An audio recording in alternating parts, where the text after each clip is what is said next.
Hey there, everybody. Paul Vaillancourt here, back with day 19 of the 30 Pitches in 30 Days project.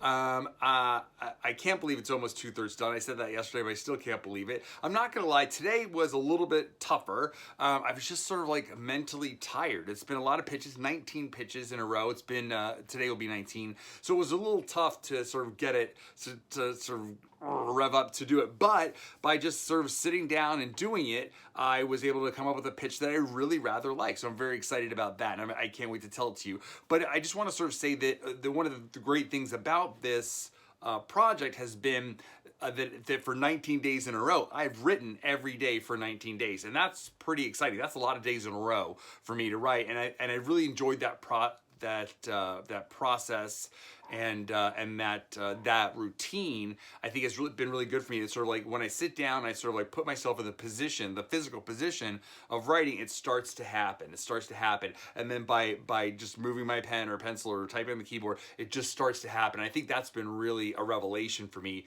in a lot of ways. You know, they say that like your muse finds you at your desk working, and that's kind of what I've been able to do. Is every day I set aside a little bit of time, and I've worked, and I've been able to come up with these different pitches, and I've been really psyched about that. And so just another great thing about this process. So as I said, when I woke up this morning, I didn't have an idea, so I shuffled through my cards, you know, that I've been talking about, and I came up with these two cards. The Sixth Sense, you remember that one, The Sixth Sense, and this one, Enemy of the State. I don't know if you remember that one, but also a really fun one. Two movies that I really liked, that I really had a fun time with.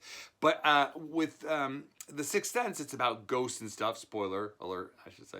It's about ghosts and stuff, and I've done a few different things with ghosts, so I really wanted to switch it up. So I sort of had to mull it around a little bit, sort of come up with a little bit of a different take on it. But in the end, I came up with something that I really like, and right now it's called Johnny Delta. Johnny Delta, and it goes a little bit, it's sort of action comedy with a little bit of a military element in there, but it goes like this. We open on a sort of remote jungle location where we see a small Delta unit, 5-person Delta unit, moving through the jungle. They're very focused, very professional, meticulous. They know exactly what they're doing. They are professional soldiers. And we get to see all of the 5 different people's different personalities. We see Cap, he's the captain, he's the leader. He has a great sort of 30,000-foot view of everything that's going on, knows where everyone is in the jungle, super tactical. He loves a good cigar, and he in fact has an unlit cigar in his mouth as he goes. He's that guy. Then there's Coleman. He's like a big sort of burly muscle. He's the muscle of the group, and we see him sort of doing that. And then there's a guy named Harris. He is the medic. He's also a little bit of a nihilist, sort of, that he doesn't really care, nothing really matters to him except getting home to his wife. That's the thing that really matters to him. And then there's also a guy named Banner. He's sort of like, if you remember the old A-Team, he's like the face man. He's like the good-looking, sort of slick guy, cracking jokes and being funny. That's his role in the team. And then there's Stone. She's the only female member of the team, and she is one of the best fighters. We see her sort of taking point and being one of the first people in, and really sort of, especially when the firefight breaks out later, we see her really kicking ass. She is a consummate professional, but she's also very hot-tempered. She's just on a hair trigger with the guys in her unit, with the people that she's encountering, sort of the tangos there, but she is on a hair trigger for sure. But we see them sort of making their way through the jungle. They come to this big sort of compound, sort of, and the 5 of them really easily take this compound. They are, as I said, professionals. They're a well-oiled machine as a team, and they make their way very quickly through this whole operation. And as they're sort of getting deeper and deeper into the central house of this compound, they are just about to reach their goal, just about to attain their objective, when suddenly, boom, there's a huge explosion, and the house blows up. We cut to the city. We see a guy, it's night, and we see a guy sort of making his way into the back of a store. He picks the lock and gets in. This is our guy, Johnny. And he's sort of making his way into the store, clearly breaking in. He's clearly a thief. In fact, his specialty is electronic thievery, or thievery that involves electronics. We see him get into the back of the store and sort of pick a lock here, pick a lock there, but then he finally gets to the safe of the store, and and he has to use electronics or an electronic lock pick situation to open this electronic safe, and he does, and he makes pretty quick work of it. But on his way out, he sort of clumsily trips a motion sensor, setting up an alarm, and then a security guard who's in a store just adjacent to this one comes over and tries to stop him, and you know, Johnny's not a fighter at all, and he takes a little bit of a beating, but ends up getting away more or less clean. Later on, we see him at his apartment building, sort of coming up to his apartment, carrying a couple of bags of groceries. He's just a workaday guy. He's not like a master thief. He's not a world-class criminal. He's just a workaday guy who's leveraging just the skills that he has the best that he can, right? He's also a good guy because he's sort of used the money to buy groceries for himself, but then also for some people in his building, people who maybe are a little bit older, who can't get out, who just need some help. He's helping them. This is who he is. In fact, at one point he's like talking to one of the older guys in the building, and the guy's like, "Why are you doing this, man? You're a good guy. You have a lot of skills. You're smart. You can get out of this life." And Johnny's like, "Oh, I wish I could get out of this life. I wish I could just go to sleep and wake up as a new guy. That would be great. But I have all this history, and I've been to jail, and it's hard to get a job, and you know, I'm just doing my best. Like, don't worry about me. I'm gonna be okay, and I'm gonna keep bringing you your wine that you like, and your the treats that I bring you." So he's a good guy. So when we see him the next day, he is he's in a coffee shop talking to some other sort of unsavory looking character, much more unsavory than him, and they're sort of laying out a job for him. This is going to be work for hire, where he is going to he's going to break into a place for them. It's like a check cashing place, like where they have a lot of money, but maybe not the same security as a bank. But they sort of tell him the ins and outs of the job, and he's like, okay, great. And then he that night he goes to do it, and it doesn't go. I mean, the last one didn't go great, but this one goes even worse. And there's like guards waiting there, and they chase him out, and he barely gets away with his life in this one. And now he's like, he hasn't done the job. He's gotten paid a little bit of money. He knows that the guys that he's got hired by are going to be furious. And he's just pacing the streets, you're frantic and worried about, what am I going to do about this? But you don't have to worry long, because they pull up in a car and grab him, pull him inside, and they are in fact furious, just as he knew they would be. And they tell him, look, you got to make this right. We have another job that you're going to have to do for us, or else there's going to be a problem. You know, he doesn't want to do any more jobs for them. He's already sort of at his limit with this life, but he agrees just to sort of get them off his back and to clear the slate with these guys. And so they start to lay it out. Basically, it's an office park. It's pretty near. The security isn't quite as much. And it's just going to be like stealing plans for something called the Bridge. Are on in this office park, they're working on this idea called the Bridge, and they want him to go and steal the plans for it. It's on a computer. They got him some IDs and some key cards, and also like a janitor's coverall, just to sort of get him in. They've really sort of put some time and effort and energy into setting this up, and they want Johnny to close the deal and do it. He agrees. He makes his way into the building and finally gets to the computer terminal that they told him to go to. And hanging on the terminal is a set of headphones. He puts on the headphones as he's sort of like clicking through, searching around. And finally, he's sort of making his way through the system. We see that he is really pretty skilled at this, and he just had a few bad breaks up till now. But he sort of gets to basically where he needs to get. And there's sort of two different sort of roads that he can take in this computer environment, and he's sort of deciding between the two of them when he sees a sort of a flashlight sort of coming down the hall, and he's like, oh shit, something's gonna happen, I have to pick. And so he makes this quick choice, and he presses a button really quick, and these headphones, they just light up, and a wave of energy like flashes through him, and he passes out dead away. He gets knocked out by these headphones. A little while later, the security guard, a couple of security guards, in fact, are there, and they're sort of poking him awake. Hey, wake up, what are you doing here? Wake up, right? And then all of a sudden, it's like shades of the Bourne Identity, where they're poking him, and suddenly he turns the tables, and we see him fight like we've never seen him fight before. oh my gosh, suddenly he really knows what he's doing. And he easily overcomes these two guys that are basically just sort of security guards. They're not cops, they're not like army guys or whatever. They're just security guards. He easily overcomes them and makes his way out of the building, overcoming a few more security guards along the way. He is serious. All of a sudden, this guy knows how to fight. All of a sudden, this guy is a serious guy.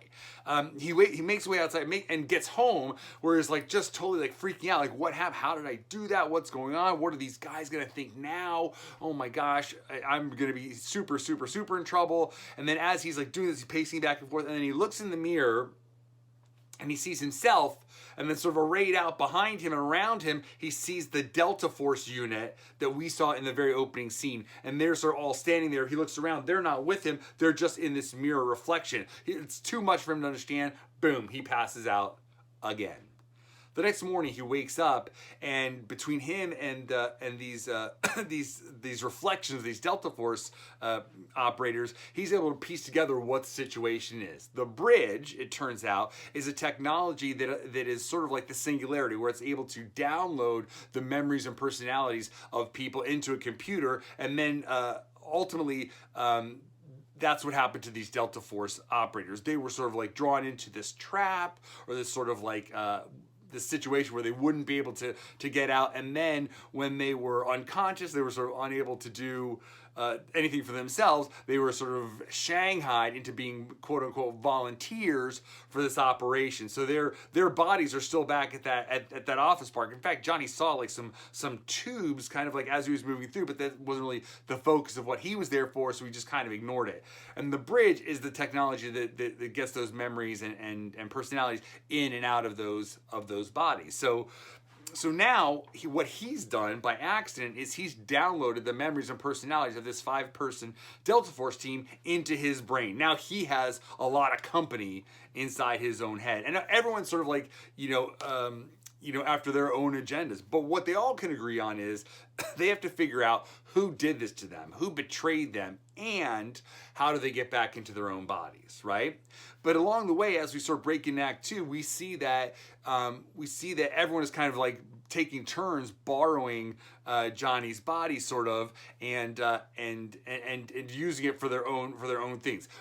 Coleman wakes up early, and all of a sudden Johnny kind of like wakes up in the middle of Coleman doing push-ups, and we're doing this workout, and Johnny's almost like watching it from the inside, like, what the heck is going on here? And when the workout is done, Coleman is like, feels great because this is what is good for him, but Johnny feels like he's just been beat up. He's in agony, and he's just can barely move after this rigorous Delta Force workout that he's been through.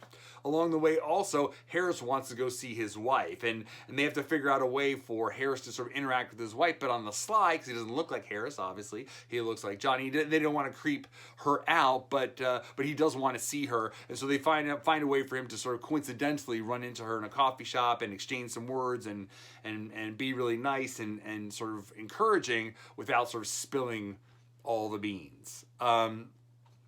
Banner, he wants to bet on sports. This is his release, and so he ends up drawing Johnny into these sort of sports betting dens that he knows about, and just sort of like it's like this crazy bacchanalia of betting and poker and gambling, and Johnny doesn't know what to make of it. But as he leans back and sort of lets Banner take control, they make a ton of money. And then at the very end, they lose it all, and then they end up having to run for it.